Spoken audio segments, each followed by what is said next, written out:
ఆదికాండము 47వ అధ్యాయము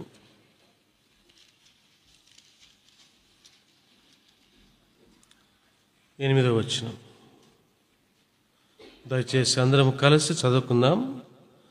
ఆదికాండము 47వ అధ్యాయము వచనం 8. దయచేసి అందరం కలిసి చదువుకుందాం.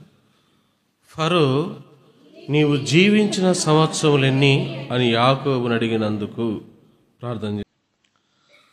ఆదికాండము 47వ అధ్యాయము 8వ వచనంలో రాజు యాకోబుతో చెప్తున్న మాట, ఫరో, నీవు జీవించిన సంవత్సరములెన్ని అని యాకోబును అడిగినందుకు. చాలా మంచి మాట అడుగుతున్నాడు కదా. ఐగుప్తు రాజు అయినటువంటి ఫరో ఒక భక్తుడిని, దైవ సంబంధమైన భక్తుడిని అడుగుతున్న మాట, నీవు జీవించిన సంవత్సరములు ఎన్ని అని యాకోబుని అడిగినందుకు 9వ వచనంలో యాకోబు ఏం చెప్తున్నాడు? యాకోబు, నేను యాత్ర చేసిన సంవత్సరములు 130, నేను జీవించిన సంవత్సరములు కొంచెముగాను దుఃఖ సహితముగాను ఉన్నవి. అవి నా పితరులు యాత్ర చేసిన దినములలో వారు జీవించిన సంవత్సరములన్నీ కాలేదని ఫరోతో చెప్పి. కాబట్టి రాజు అడుగుతున్న ప్రశ్నకి యాకోబు చెప్తున్న మాట ఏంటంటే, అయ్యా, నేను జీవించిన సంవత్సరములు ఇన్ని, అయితే అవి ఎలా ఉన్నాయంటే కొంచెముగా ఉన్నాయి, తర్వాత ఎలా ఉన్నాయంట దుఃఖ సహితముగా ఉన్నాయి. ఈ 2024వ సంవత్సరము గతించిపోతుంది ఇంకా కొన్ని నిమిషాలలో కదా. మరి కొద్ది నిమిషాల్లో 2025వ సంవత్సరం, నూతన సంవత్సరంలో మనం కూడా అడుగు పెట్టబోతున్నాం ప్రభు కృపను బట్టి. అయితే ఫరో యాకోబును అడుగుతున్న ప్రశ్న ఏంటంటే, నీవు జీవించిన సంవత్సరములు ఎన్ని? ఈ రాత్రికాల సమయంలో మనము కూడా ప్రభు పాద సన్నిధిలో వచ్చిన మనము కూడా వేసుకోవాల్సిన ప్రశ్న ఏంటంటే, ఈ సంవత్సరములో 2024వ సంవత్సరంలో ఎన్ని దినాలు? మొత్తం 365. ఈ సంవత్సరం లీపు సంవత్సరం కదా. 366 దినములు. ఒకవేళ మనం సంవత్సరాలను లెక్కగట్టుకోలేకపోయినా, ఒకవేళ ఈ సంవత్సరం వరకు మనం చూసుకున్నా, ఈ సంవత్సరంలో 366 దినాలలో మనము మన దేవుని కోసం ఎన్ని దినాలు జీవించినాం, మనము మన కోసం ఎన్ని దినాలు జీవించినాం? లేదా సంవత్సరాలు లెక్క కట్టుకుంటే నాకు 48, ఇక్కడ కూర్చున్న మీకు నాకంటే పెద్దవాళ్ళు, నాకంటే చిన్నవాళ్ళు, నాతో సరి అయిన వాళ్ళు ఉండొచ్చు కదా. కాబట్టి మీ సంవత్సరాల్లో మీరు లెక్క కట్టుకుంటే ఫరో యాకోబు తన్న మాట, నీవు జీవించిన సంవత్సరములు ఎన్ని? కాబట్టి ఎన్ని సంవత్సరాలు మన ప్రభు కోసం మనం జీవిస్తున్నాం? ఎన్ని దినాలు ఈ సంవత్సరంలో మన దేవుని కోసం మనం జీవించినాం అని లెక్క కట్టుకొని మనసులో లేఖన భాగం నుంచి కొంత ఆలోచించుకొని ప్రభు దగ్గర ఒప్పుకుంటూ నూతన సంవత్సరంలో నూతన తీర్మానంతో ప్రవేశిస్తాం. యాకోబు సంగతి మనం ఆలోచిస్తే యాకోబు చెప్పిన మాట ఏంటంటే, అయ్యా, నేను యాత్ర చేసిన సంవత్సరములు ఎన్నంట? 130 అన్నాడు. నేను యాత్ర చేసిన సంవత్సరములు 130, అయితే నేను జీవించిన సంవత్సరములు అన్ని అక్కడ అంటూ ఇక్కడ ఏమన్నాడు చూడండి. 47వ అధ్యాయం, అదే 47వ అధ్యాయం ఆదికాండములో అసలు ఆయన జీవించిన సంవత్సరాలు ఇక్కడ రాస్తూ వచ్చాడు పరిశుద్ధ ఆత్మదేవుడు. 47వ అధ్యాయం 28వ వచనంలో, యాకోబు ఐగుప్తు దేశములో 17 సంవత్సరములు బ్రతికెను. యాకోబు దినములు అనగా అతడు జీవించిన సంవత్సరములు 147. యాత్ర చేసిన సంవత్సరములు చెప్తున్నాడు. అతడు జీవించిన మొత్తము యొక్క దినముల సంఖ్య, లేదా అతడు జీవించిన మొత్తం సంవత్సరముల సంఖ్య అక్కడ చెప్తున్నాడు. అయితే యాకోబు తనకు తానే ఇస్తున్నటువంటి ఆ స్టేట్మెంట్ ఏంటంటే, అయ్యా, నేను యాత్ర చేసిన దినములు ఇన్ని, నేను జీవించిన సంవత్సరములు ఇన్ని. అయితే ఇక్కడ ఏమన్నాడు 9వ వచనంలో, నేను జీవించిన సంవత్సరములు ఎన్నంట? కొంచెమే అంటున్నాడు. నేను జీవించిన సంవత్సరములు కొంచెమే. అవి నా పితరులతో పోల్చుకుంటే, ఎవరు పితరులు? ఇస్సాకు ఒక పితరుడు, అబ్రహాము ఒక పితరుడు, అంతే కదా. ఆత్మ సంబంధమైన పితరులు వాళ్ళు. ఒకవేళ బంధుత్వం ఉన్నప్పటికీ వాళ్ళెవరు? ఆత్మ సంబంధమైన పితరులు. ఆ వారి జీవితాల్లో ఒకవేళ నా జీవితాన్ని లెక్క కట్టుకుంటే సంవత్సరాల్లో నేను నా దేవుని కోసం జీవించిన సంవత్సరములు కొన్నేనయ్యా అంటున్నట్టుగా మాట్లాడుతున్నాడు. ఎలా అని మనం లేఖనాలు మనం గమనిస్తే రెండు చూద్దాం. 27వ అధ్యాయం ఆదికాండము 27వ అధ్యాయం. ఒకవేళ మీరు నాకు టైం చెప్తే ఆ టైంలో నేను అయిపోయి చేస్తా, టైం లేదంటే ఫ్రీగా చెప్పేస్తా, అట్లా ఇబ్బంది ఏమి లేదు. ఆదికాండం 27వ అధ్యాయం 35వ వచనం. ఆదికాండం 27వ అధ్యాయము 35వ వచనం. అతడు నీ సహోదరుడు కపటోపాయముతో వచ్చి నీకు రావాల్సిన దీవెన తీసుకొని పోయెను. ఏశావు యాకోబు అను పేరు అతనికి సరిగానే చెల్లినది. అతడు నన్ను ఈ 2 మారులు మోసపుచ్చెను, నా జ్యేష్ఠత్వము తీసుకొనెను. ఇదిగో ఇప్పుడు వచ్చి నాకు రావలసిన దీవెనను తీసుకొని చెప్పి నా కొరకు మరి ఏ దీవెనయు మిగిల్చి ఉండలేదా అని అడిగాను. యాకోబు జీవితాన్ని ఇక్కడ మనం గమనిస్తే అతడు యాత్ర చేసిన సంవత్సరంలో అతడు జీవించిన సంవత్సరంతో పోలిస్తే అతడి జీవితంలో ఇక్కడ మనం గమనిస్తే ఏం జరుగుతుందంటే అంటే స్వయాన ఒక తల్లి గర్భాన పుట్టినటువంటి జ్యేష్ఠ కుమారుడు అనగా యాకోబు గారికి అన్నగారైనటువంటి ఏశావు ఏమని చెప్తున్నాడు యాకోబు గురించి ఏం చెప్తున్నాడు? 34 కదా, లేదా క్షమించండి 35. అతడు నీ సహోదరుడు కపటోపాయముతో వచ్చి, తన జీవితంలో ఏముంది? కపటముతో కూడిన ఉపాయము, కపటోపాయము, అంతే కదా. దీర్ఘ సందులు సమాసాలు తెలిసిన వాళ్ళకైతే తెలుగు పండితులకైతే బాగా విడదీ చెప్పగలరు. కపటోపాయము, కపటముతో కూడిన ఉపాయము. మొదట ఏం చేశాడంట? ఏశావు లబోదిబోరు మొత్తుకుంటున్నాడు. ఎవరి గురించి? స్వయాన తన సొంత తమ్ముడైనటువంటి యాకోబు గురించి ఏడుస్తున్నాడు. ఆ పరిస్థితులు చూసి 2 మారులు నన్ను అతడు ఏం చేశాడు? మోసం చేస్తా వచ్చినాడు. తన జీవితంలో మోసం ఉందని చెప్తున్నాడు. ఎవరు? ఏశావు. ఒకవేళ మనం చూస్తే యాకోబు తల్లి గర్భంలో ఉన్నప్పటి నుంచే జ్యేష్ఠత్వం కోసం పోరాడిన వ్యక్తి అయినప్పటికీ, కొంత అది ఆధ్యాత్మిక కోణంలో కరెక్ట్ అయినప్పటికీ ఆ యొక్క ఆలోచన కొంతవరకు పక్కన పెడితే నేను చెప్పవలసిన అంశం ఏంటంటే, ఇప్పుడు ఏశావు వచ్చినాడు, బాగా ఆకలితో వచ్చినాడు. ఏ కూర ఉందంట? చిక్కుడుగాయల కూర కదా, బాగుంటుంది. తాలింపు చేస్తే కాయలు అవన్నీ చేస్తే చాలా చక్కగా ఉంటుంది. చిక్కుడుగాయ తాలింపు చాలా బాగుంటుంది. కానీ ఏశావు బాగా ఆకలిగా వచ్చేసాడు.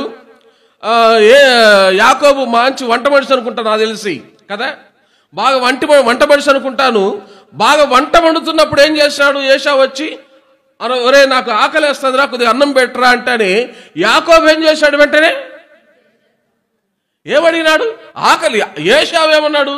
ఒరే నేను బాగా అలసిపోయి వచ్చినాను, నాకు ఆకలేస్తుందిరా, నాకు కొద్దిగా అన్నం పెట్టరా అంటే ఒక రక్తం పంచుకున్నటువంటి పుట్టినటువంటి తమ్ముడు ఏం చేయాలా?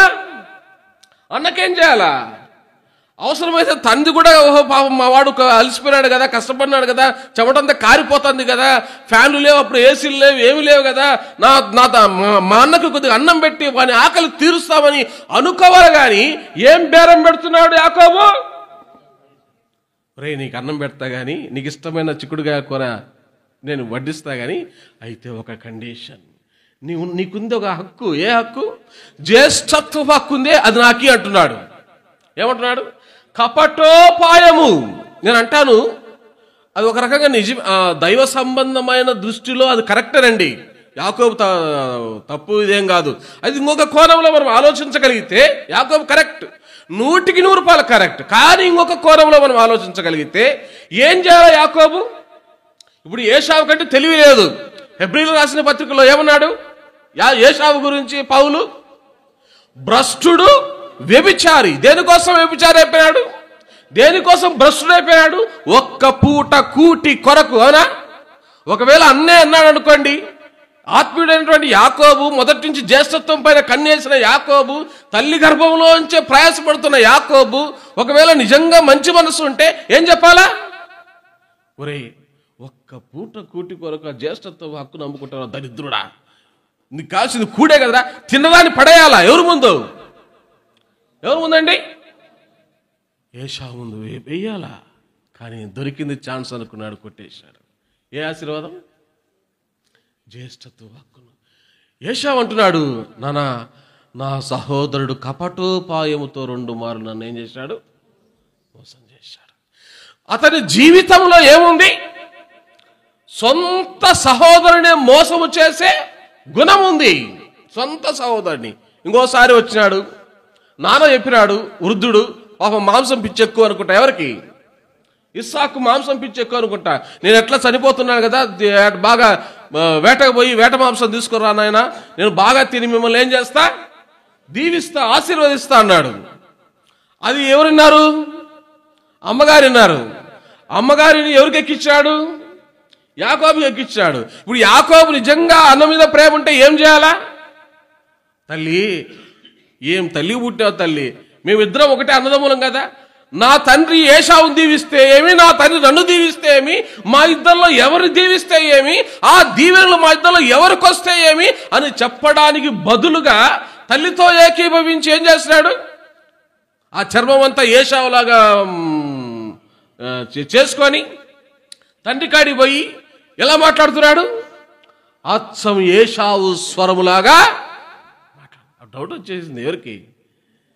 శరీరం చూస్తే ఏషావుదే కానీ స్వరం ఎక్కడో డౌట్గా ఉంది. స్వరం ఎక్కడో డౌట్గా ఉంది. 2 సార్లు మన జీవితంలో యేసు ప్రభువును నమ్ముకున్న మనము, దేవుని నమ్ముకున్న మనము, మన సంవత్సరాల్లో, మనం జీవించిన సంవత్సరాల్లో, మనం జీవించిన దినాల్లో మనము ఎన్నిసార్లు ఎవరిని మోసపుచ్చుతూ వచ్చినాం? చూడండి, కొన్ని మాటలు మనం గమనిస్తే యెహోషువ గ్రంథము 9వ అధ్యాయం, యెహోషువ గ్రంథము 9వ అధ్యాయం 4వ వచనం. యెహోషువ గ్రంథం,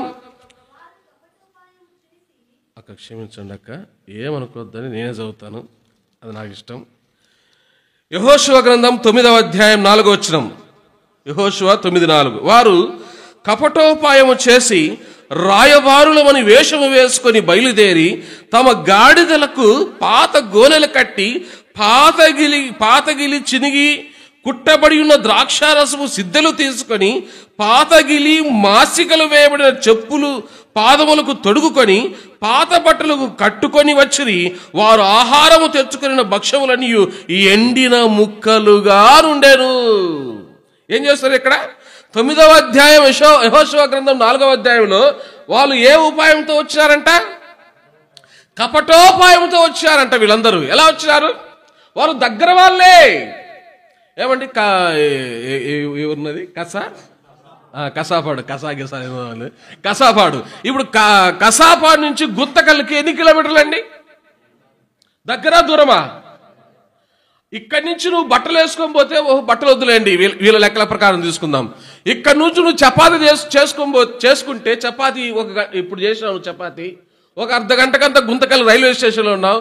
చపాతీ ఏమన్నా ఎండిన ముక్కగా అవుతుందా? ఏమండి, అవుతుందా? కాదుగా. ఒకవేళ నువ్వు చెప్పులే వేసుకున్నావు, నువ్వు వేసుకున్న చెప్పులు, ఇక్కడ వేసుకున్న చెప్పులు అక్కడికి పోయే లోపల నీ చెప్పుల పరిస్థితి ఏమన్నా మారిపోతుందా? అరిగిపోతాయా? తునిగిపోతాయా? లేదు కదా. ఎందుకు? దగ్గర ప్రాంతం. కసాపాడు, గుంతకల్లు ఒకటానికి ఒకటే ఎలా ఉన్నాయి? అవి దగ్గరగా ఉన్నాయి. వీళ్ళంట ఎవరు? వీళ్ళు కపటోపాయంతో ఒక దైవజనుడి దగ్గరకు వస్తున్నారు. దైవ సేవకుని మోసం చేస్తున్నారు. వచ్చి వీళ్ళు దేవుని సేవకుని, దేవుని ప్రజలను నడిపించే నాయకుడిని మోసం చేస్తున్నారు. వాళ్ళు పక్కన వాళ్ళే. చూడండి ఆ మాట. యెహోషువ గ్రంథం 9వ అధ్యాయం, యెహోషువ గ్రంథం 9వ అధ్యాయం 16వ వచనం. 9వ అధ్యాయం 16వ వచనం. అయితే వారితో నిబంధన చేసి 3 దినములైన తర్వాత వారు తమకు పొరుగువారు తమ నడుమను నివసించువారే అని. ఎవరిల్లు? గిబియోను వాళ్ళు. ఎవరిల్లు? వాళ్ళు పొరుగోళ్ళే. పొరుగోళ్ళు అంటే అప్పుడప్పుడు మన పొరుగింటోళ్ళు అంటారు కదా, పక్కింటోళ్ళు, పొరుగింటోళ్ళు, ఎదురింటోళ్ళు, వెనకింటోళ్ళు కదా. పొరుగు వాళ్ళే అంటే ఎంతో దూరంలో లేని వాళ్ళు పొరుగు వాళ్ళే, మన మధ్యలో ఉన్న వాళ్ళే, మన మధ్యలో ఉన్నవాళ్ళే. కానీ వాళ్ళు ఏం చేశారంట, రొట్టెలు తీసుకొచ్చి, ఎప్పుడో చేసుకున్న రొట్టెలు, ఎండిపోయిన రొట్టెలు తీసుకొచ్చి యెహోషువతో చూపించి ఏమంటున్నారు, అయ్యా మేము దూర దేశం నుంచి వచ్చినాం, చూడు మా రొట్టెలు చూడు, తినడానికి తిండి కూడా లేదు, అవి ఎండిపోయినాయి. అలా అంటే పలపల అంటున్నాయి. ఏంటివి? వాళ్ళు చేసుకున్న రొట్టెలు. కాళ్ళకు చెప్పులు చూపిస్తారు, మా చెప్పులు చూడు అరిగిపోయినాయి, పాతగిలిపోయినాయి. మా బట్టలు చూడండి, మా బట్టలు అవి కూడా పాతగిలిపోయినాయి. కపటోపాయం. ఎవరికి? ఆనాటి ప్రజలకి. ఎవరిని మోసం చేస్తున్నారు? ఒక దైవజనుని మోసం చేస్తున్నారు, ఒక దైవ సేవకుని మోసం చేస్తున్నారు, దేవుని ప్రజలు నడిపించే నాయకుని మోసం చేస్తున్నారు. మనం ఎన్నిసార్లు దైవ సంబంధమైన పనుల విషయంలో, ఎరా బ్రదర్, ఎరా పిచ్చి పుల్ల మందిరం రాలేదంటే ఏం చేస్తాం వెంటనే, అన్న ఈరోజు నాకు జ్వరం, నా ఉత్తాది అంతా ఉత్తాదే, అవునా కదా? ఏరా మందిరం రాలేదు, ఒకవేళ సేవకుడు అంటే ఏమంటాం, అన్న ఫుల్ జ్వరం, నా 105 ఉంది, 105 డిగ్రీల జ్వరం ఉంది, నా దేవుని దగ్గర ఎట్టో పద్ధతి తగ్గిపోయింది నాది, అందుకని మందిరానికి వచ్చిన ఈరోజు. ఏమండి?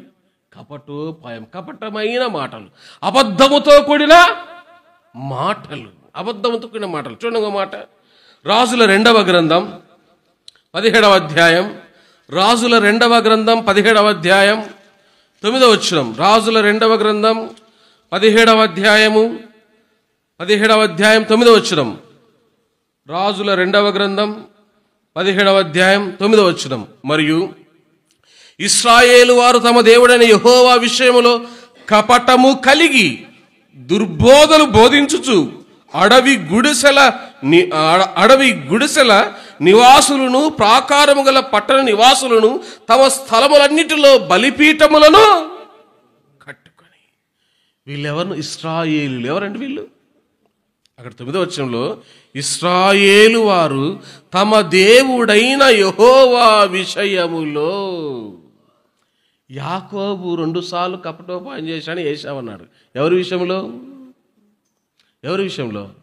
సొంత సహోదరుని విషయంలో. ఇక్కడ వీళ్ళు ఇశ్రాయేలు ప్రజలు. ఎవరండి ఇశ్రాయేలు ప్రజలు? దేవుని నుండి అద్భుతాలు చూసిన వాళ్ళు, దేవుని నుండి ఆశ్చర్యకారములు చూసిన వారు, దేవుని నుండి బానిసత్వంలో నుండి విడిపించబడ్డ వాళ్ళు. ఇలాంటి ఈ ప్రజలు ఎవరి ఎదుట కపటోపాయం పొందుతున్నారంట? ఎవరి ఎదుట? పైకేమో ఇట్టనుకుంటారు. ఎక్కడ? ఎవరండి? పైకేమో ఇట్టనుకుంటారు. ఎవరు వీళ్ళంతా? దేవుని బిడ్డలు కదా, ఇట్టనుకుంటారు. అంటే మనం ఇట్టనుకోలే, మనం కూడా అనుకుందాం, కొద్దిసేపు మనం కూడా అనుకుందాం. పైకేమో ఇట్టనుకుంటారు. లోపలంతా ఎవరిని పూజిస్తున్నారు వీళ్ళు? లోపలంతా వీళ్ళు ఎవరిని పూజిస్తున్నారు? తమ దేవుడు కానటువంటి వేరే దేవులని వీళ్ళు పూజ చేస్తూ, పైకేమో మళ్ళా మా దేవుడు ఎవరు? యెహోవా. మా దేవుడు యెహోవా. ఇశ్రాయేలు ప్రజలు కపటోపాయంతో ఎవరిని మోసం చేస్తున్నారంట? సాక్షాత్తు దేవుణ్ణి మోసం చేస్తున్నారు. మనలో లేదంటారా ఈ బుద్ధి? మందిరానికి వస్తే, ప్రభా చచ్చిన కుక్కను ప్రభా, నేను పిచ్చి కుక్కను కాదు ప్రభా, నేను బతికిన కుక్కను కాదు ప్రభా, నేను చచ్చిన కుక్కను ప్రభా. ఈడ మాత్రం బయటికి పోతే చెప్పరే, ఈడ మాత్రం చచ్చిన కుక్క ఆరాధనలో, బయటికి పోతే పిచ్చి కుక్క కంటే హీనం. ఏడా? చిన్న చిన్న విషయాలకే. అది కపటోపాయం కదా. నీవు జీవించిన సంవత్సరములలో, నీవు బ్రతికిన బ్రతుకులో నీ దేవుణ్ణి, దేవుని యొక్క నాయకులను, దేవుని యొక్క ప్రజలను, నీకు సంబంధించిన నీ సహోదరులను ఎన్నిసార్లు మనం మోసం చేయలేదు? అవునా కదా? నేను మోసం చేసిన, నేను కూడా మోసం చేసిన. ప్రభువా 2023వ సంవత్సరంలో ప్రారంభంలో, 2024 సంవత్సరం ప్రారంభంలో, ప్రభువా వాక్యం చదువుకుంటే బో ముట్టుకోను ప్రభువా, నేను కూడా ఏమైంది? అప్పుడప్పుడు కదా, అప్పుడప్పుడు ఏమైపోతుంది? చేసిన వాగ్దానాలు దేవుని విషయంలో తప్పిపోతున్నాయి. మనము కూడా తప్పిపోయిన వాళ్ళమే. ప్రభా 2024 సంవత్సరం మొదలుకొని ఈ నేటి వరకు నేను కూడా, నాలో కూడా ఏముంది? ప్రభా నిన్ను మోసం చేసే గుణం నాలో కూడా ఉంది ప్రభా. ఒక యాకోబులో కాదు, ఒక యెహోషువ కాలం నాటి ప్రజలలో కాదు, ఒక ఇశ్రాయేలు నాటి ప్రజలలో కాదు, ఈనాడు జీవిస్తున్న మనలో కూడా ఎన్ని ఆలోచనలు దైవ సంబంధ విషయంలో తప్పిపోయిన వారం.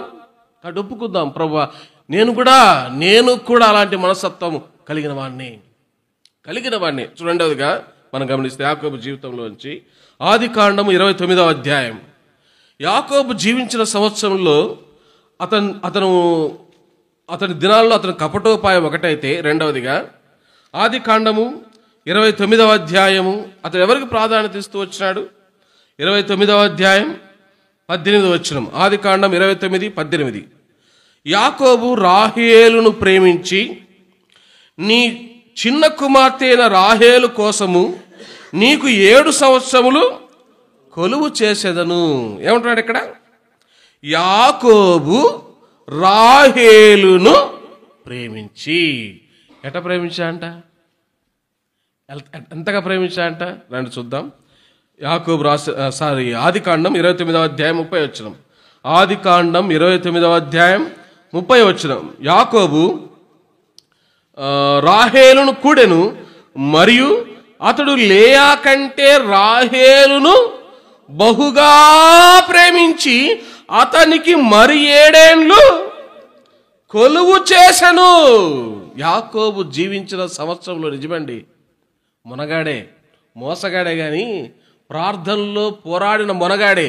అందుకని ఫరో అంటానే, ఫరో అయ్యా నువ్వు ఎన్ని సంవత్సరాలు జీవించావంటే అబద్ధం ఆడకుండా చెప్పినాడు. ఏం చెప్పినాడు? అయ్యా నేను పుట్టినది మొదలుకొని ఈ రోజు వరకు, లేదా 2024 సంవత్సరం జనవరి 1వ తేదీ మొదలుకొని 2024 31st నైట్ వరకు కూడా నేను నా దేవుని కోసమే బతికినాను, నా దినములన్నీ కూడా నా దేవుని కోసమే బతికినా అని చెప్పినాడా? ఏమన్నాడు యాకోబు? నేను జీవించిన సంవత్సరములో కొన్నేనయ్యా. నేను జీవించిన సంవత్సరాలు కొన్నే. ఎందుకంటే తన జీవితం తనకు తెలుసు. కపటోపాయం తన జీవితంలో ఉంది. తను ఎవరిని ప్రేమించాడంటే దాదాపు 8 సంవత్సరాలు, 14 సంవత్సరాలు. ఎవరిని ప్రేమించాడంటే బహుగా, రాహేలును బహుగా ప్రేమించాడు. అప్పుడు ఇలాంటి మొబైల్స్ లేవు. అప్పుడు అదేంది ఇలాంటి టచ్ లేకుండా ఉంది. కొన్ని ఏమంటారు ఫోన్లు, డబ్బా ఫోన్లు, కీప్యాడ్ ఫోన్లు ఏదో అంటున్నారు కదా, ఆ ఫోన్లు కూడా లేవు. ఒకవేళ మనోడు గొర్రెలు కాసుకుంటూ మెసేజ్లు పంపించాడు ఎవరికి? రాహేలుకి. బాగా అందగత్తి కదా, సూపర్గా ఉంటుందంట. యాకోబు చెప్తున్నాడు, రాసినాడు దేవుడే రాసినాడు ఆమె గురించి. కాబట్టి ఈ మేకలు అవి గొర్రెలు అవి మోసుకునేటప్పుడు మేపేటప్పుడు ఖాళీగా దొరుకుతుంది కదా. ఏం చేసేవాడు ఒకవేళ ఖాళీగా ఉంటే? మెసేజ్లు పంపించుకున్నప్పుడు మొబైల్స్ లేవు. ఏం చేసింటాడు? హృదయం నిండా రాహేలే పెట్టుకుని ఉంటాడు. ఎవరు? ఆ గొర్రెలు తోలుతా అంటే దాంట్లో ట్రూ అంటే ఈ రాహేలు గుర్తొస్తుంటది. ఎప్పుడు ఈ దినాలు అయిపోతాయి, నేను ఎప్పుడు రాహేల్ని పెళ్లి చేసుకుంటా, తన ఊహా లోకమంతా ఎవరు? రాహేలే. నేను చెప్పే మాట ఏంటంటే, మనం జీవించిన సంవత్సరంలో మనము ఎవరిని ఎక్కువగా ప్రేమించినాం? నిన్ను ప్రేమించిన నీ దేవుణ్ణా, నీ కోసం ప్రాణం పెట్టిన నీ దేవుణ్ణా, లేకపోతే నీ బంధువులనా, నీ సహోదరులనా, ఎవరిని? నీ ఉద్యోగాన్నే? ఎవరిని ప్రేమించావు? నీ చదువునా? ఎవరిని ప్రేమించావు? ఎరా బిడ్డ మందిరం రాలంటే ఎగ్జామ్స్ ఉన్నా. ఎప్పుడు ఎగ్జామ్స్? ఇంకా నెల ఉండంగానే అప్పుడే మందిరం ఎగరగొట్టినవరా అంటే, అవును నా కష్టపడి చదవాలా. మంచిదే. కానీ ఎవరికంటే ఎక్కువగా ఉండకూడదు? నీ దేవుని కంటే ఎక్కువగా ఏది ఉండకూడదు. ఒకసారి నా కుమార్తె అమూల్య BSc నర్సింగ్ 3rd year చేస్తుంది. నేనే చెప్పిన సంఘ ప్రార్థన ఉంటే మా మందిరంలో డిస్టర్బెన్స్గా ఉంటుంది, సేవకుని కదా, అప్పుడప్పుడు సేవకుల బుర్రలో కూడా దూరుతూ ఉంటాయి సైతాను. అమ్మ సంఘ ప్రార్థన ఉంటుంది, వద్దులేమ్మా అక్కడ పోయి వేరే ఆ రూమ్లో పోయి చదువుకోపో, డిస్టర్బెన్స్ ఉందంటే. అప్పుడు మా పాప అనింది, ఇంటి ఉండిందిలే నాన్న, రేపు ఎగ్జామ్ అయితే ఈరోజు నేను ప్రార్థనలో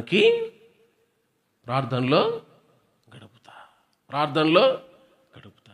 అది ఎందుకు అని అంటే, అంతకుముందు జయరాజ్ అన్న మెసేజ్లు మా కూతురు చెప్తా వచ్చిన. జయరాజ్ అన్న గారు రేపు, తెలుసు కదా జయరాజ్ అన్న, మనందరూ బాగా సుపరిచితుడు. జయరాజ్ అన్న గారు రేపు ఎగ్జామ్ ఉన్నా కూడా ఏం చేస్తాడంట? సువార్తలో పాలు పొందుతాడు. జయరాజ్ అన్న గారు రేపు ఎగ్జామ్ ఉందా అన్నా కూడా ఆదివారం మందిరానికి అటెండ్ అవుతాడు.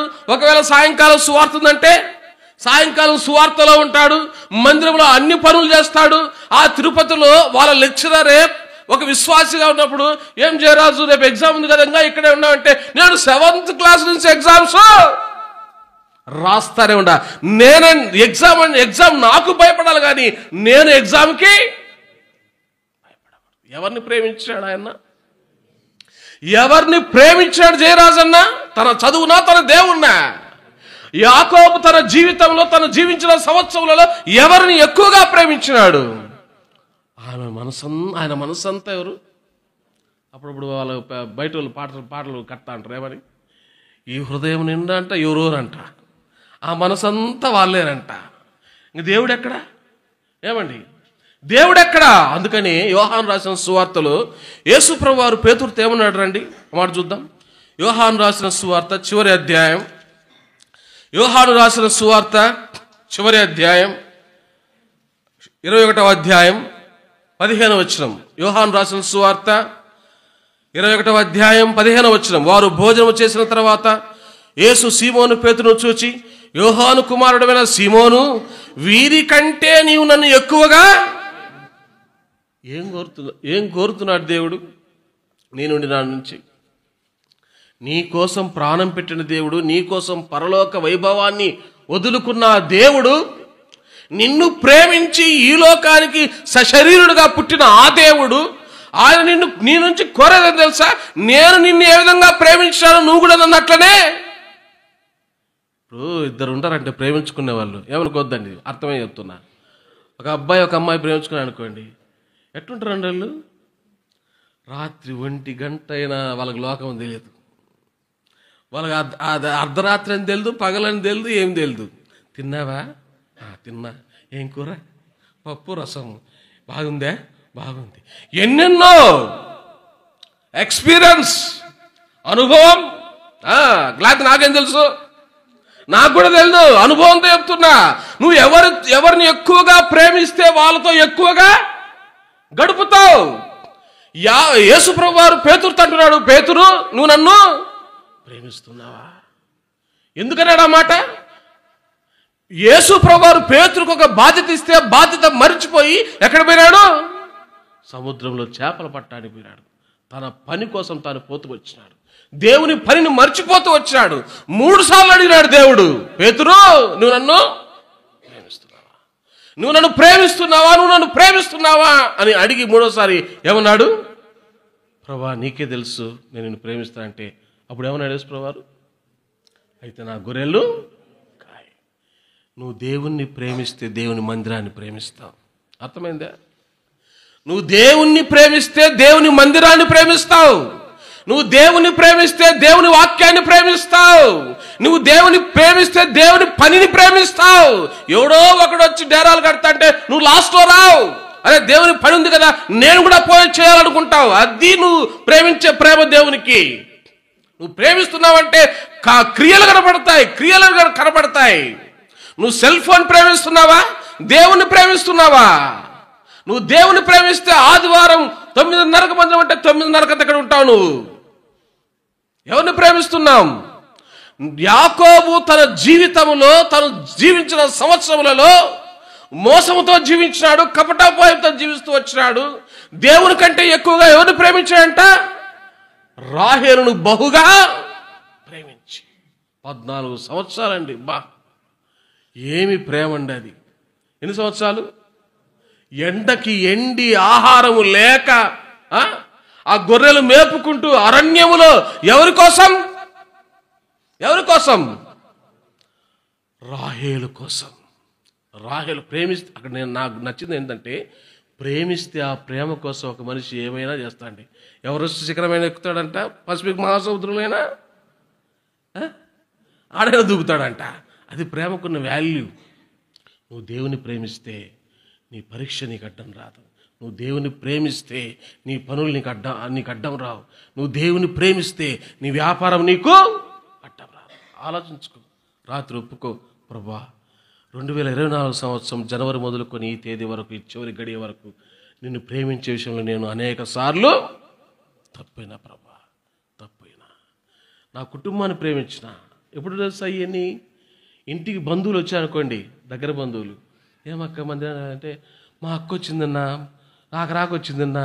ఆ రోజు మందిరము చెప్పరా? ఆ రోజు మందిరం. నేనేమంటా అంటే, బంధువు ముఖ్యమే, వాళ్ళని సంతోషపెట్టడము ముఖ్యమే. నేనేమంటా అంటే, వాళ్ళు కూడా మనసు నొచ్చుకోకుండా మనం ఏం చేయాలా? చీకట్లో లేయి, జ్ఞానవంతురాలుగా. ఒక స్త్రీ బాధ్యత పురుషుల కంటే స్త్రీకి ఉంటుంది కాబట్టి, ఒకవేళ భర్త కూడా సోమరిపోతే అయితే, లేయి తొందరగా లేయి, బంధువులు వచ్చారు, మందిరం ఉంది, ఓ 5:30 మార్కెట్కి పో, చేపలు తెప్ప, మాంసం తెప్ప, మనం చేసి పెట్టేసి వాళ్ళకి నచ్చ చెప్పి అవసరమైతే 1 గంట మందిరానికి పోయిస్తాం అని చెప్పాలి. అది ప్రేమ. ఎవరిని ప్రేమించే ప్రేమ? నువ్వు దేవుని ప్రేమించేదైతే. ఈరోజు ఏమక్క ఈ ఆదివారం అంతా కనపడాలంటే, మా అక్క వచ్చిందన్న అందుకని రాలా. నేను ఎందుకు చెప్తున్నా అంటే, నీ ప్రేమ విషయంలో తేడా ఉంటే అక్కడే కనబడుతుంది. కాబట్టి ఒప్పుకుందాం, ప్రభువా నేను నా జీవితంలో నేను జీవించిన సంవత్సరాల్లో మొదటి నుంచి ఇప్పటి వరకు చూసుకున్నా, ఈ సంవత్సరం చూసుకున్నా, నీ దృష్టిలో దైవ సేవకుల విషయంలో, దేవుని ప్రజల విషయంలో అప్పుడప్పుడు నేను కపటోపాయముతో జీవించిన వాడిని. నీకంటే ఎక్కువగా నా పనులను ప్రేమించిన వాడిని. నీ మందిరం కంటే, నీ మందిర పనుల కంటే నా పనులను ఎక్కువగా. ఎలా ఉంటారంటే దేవుని బిడ్డలు కూడా ఏమన్నా రాలేదంటే, ఈరోజు ఓటీ అంట. ఓటీ అంటే రెండో పని. ఓటీ ఈరోజు ఓటీ అన్నా. ఓటీ అది మళ్ళీ ఇంకేంది, ఆదివారం కూడా ఓటీ చేస్తే డబుల్ జీతం అంట. ఎప్పుడు? ఆదివారం కూడా పని చేస్తే డబల్ అంట. అలా అంటాడు ఒకడు ఉన్నాడు యాకోబు రాసిన పత్రికలో. రండి చూద్దాం. యాకోబు రాసిన పత్రిక ఏమంటున్నాడు చూడండి వీడు. యాకోబు రాసిన పత్రిక 4వ అధ్యాయం 13వ వచనం. నేడైనను రేపైనను ఒకానొక పట్టణంలోకి వెళ్ళి అక్కడ 1 సంవత్సరం ఉండి వ్యాపారము చేసి లాభము సంపాదించము రండని చెప్పుకునే వారులారా, రేపేమి సంభవించునో మీకు తెలియదు. మీ జీవం ఏ పాటిది? మీరు కొంతసేపు కనబడి అంతలో మాయమైపోయి ఆవిరి వంటి వారే కనుక ప్రభువు చిత్తమైతే మనము బ్రతికి ఉండి ఇది అది చేతమని చెప్పుకునేవాళ్ళు. ఏమనుకుంటాడు ఈ వ్యక్తి? నేడైను రేపైనను ఒకానొక పట్టణానికి వెళ్ళి, దేవుడు అక్కర్లేదు, దేవుని మందిరం అక్కర్లేదు, దేవుని వాక్యం అక్కర్లేదు, ఇతనికి ఏం కావాలా? ఒకానొక పట్టణం వెళ్ళి లాభము సంపాదించుకున్నవని రండని చెప్పుకొని వారులారా, రేపేమి జరుగునో మీకు తెలియదు. ఎప్పుడు ఏ రోగం వస్తో తెలియదు, ఎప్పుడు ప్రాణం పోద్దో తెలియదు. కాబట్టి దేనికోసం అతను అనుకున్నాంట, ఎన్ని దినాల్లో సంపాదించుకోవాలనుకున్నాంట, ఎన్ని దినాలుండి సంపాదించుకోవాలనుకున్నాంట? ఒక సంవత్సరం దేవునికి దూరంగా, దేవుని గురించి ఆలోచించకుండా. కాబట్టి ఎన్నిసార్లు మన పనుల విషయంలో మన పనిని ప్రేమించి, మన ఇంటిని ప్రేమించి, మన వాళ్ళని ప్రేమించి దేవునికి దూరంగా ఉంటూ వచ్చినాం. ఆలోచిద్దాం. ప్రభువా, ఈ సంవత్సరంలో నీ కోసం నేను జీవించిన సంవత్సరములు, లేకపోతే నేను జీవించిన దినములు అవి కొద్దిగా ఉన్నాయి, నన్ను క్షమించు. నీ కోసం జీవించే జీవితం నాకు అనుగ్రహించు. అందుకని హబక్కూకు ఏమన్నాడు చూడండి. ఆ మాట చూసి నేను ముగిచ్చేస్తాను. హబక్కూకు రాసిన గ్రంథం 3వ అధ్యాయం 2వ వచనం. హబక్కూకు 3వ అధ్యాయం మొదటి 2 వచనాలు. ప్రవక్త హబక్కూకు చేసిన ప్రార్థన. ఏం చేస్తున్నాడు హబక్కూకు? ఏం చేస్తున్నాడంట? ప్రార్థన చేస్తున్నాడు. ఏమని ప్రార్థన చేస్తున్నాడు? యెహోవా, నిన్ను గూర్చిన వార్త విని నేను భయపడుచున్నాను. యెహోవా, సంవత్సరములు జరుగుచుండగా నీ కార్యము నూతన. అది అడుగుదాం. ప్రభా, యాకోబును ఫరో అడిగినాడు. యాకోబు, అయ్యా నువ్వు జీవించిన సంవత్సరములు అంటే యాకోబు ఒప్పుకున్నాడు. అయ్యా నేను జీవించిన సంవత్సరాలు ఎన్నైనప్పటికీ అవి ఎలా ఉన్నాయంట?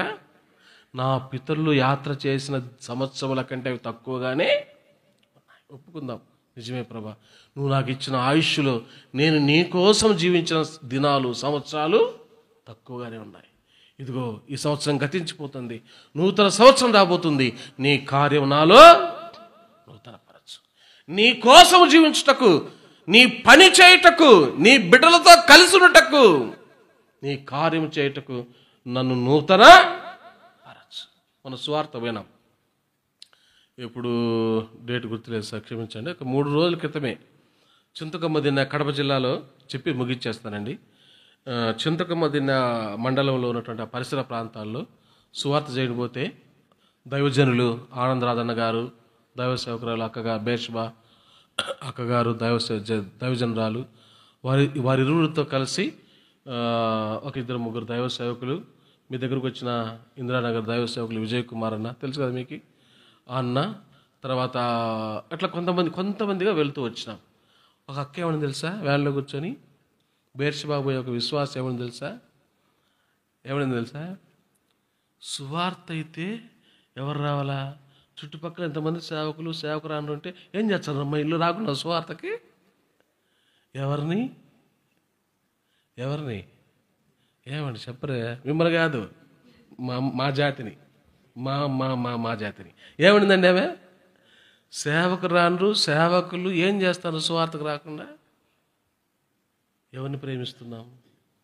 నేను కూడా అంటే ఫుల్ డెడికేషన్, తర్వాత బహిరంగ సువార్త కొన్ని ఉండడం వల్ల ఒక 2 రోజులు నేను కూడా ఆబ్సెంట్ అయినా విస్తారమైన పనులు బట్టి. కాబట్టి దేవుని పని ఉన్నప్పుడు దేవుణ్ణి ప్రేమిస్తాం. ఒకవేళ మనం ప్రేమించకపోతే ఇతరులు కూడా మనం చూసి ఏమంటారు, ఏం చేస్తున్నారు వాళ్ళు, ఇంత పెద్ద సువార్త జరుగుతుంటే సేవకులు ఎందుకు రావడం లేదు వాళ్ళు అని ప్రశ్నిస్తారు. కాబట్టి ఒప్పుకుందాం, ప్రభువా ఈ సంవత్సరంలో నీ కోసం జీవించిన దినాలు కొంతనేనయ్యా, నీ కార్యం నాలో నూతన పరచు. ప్రార్థన చేసుకుందాం.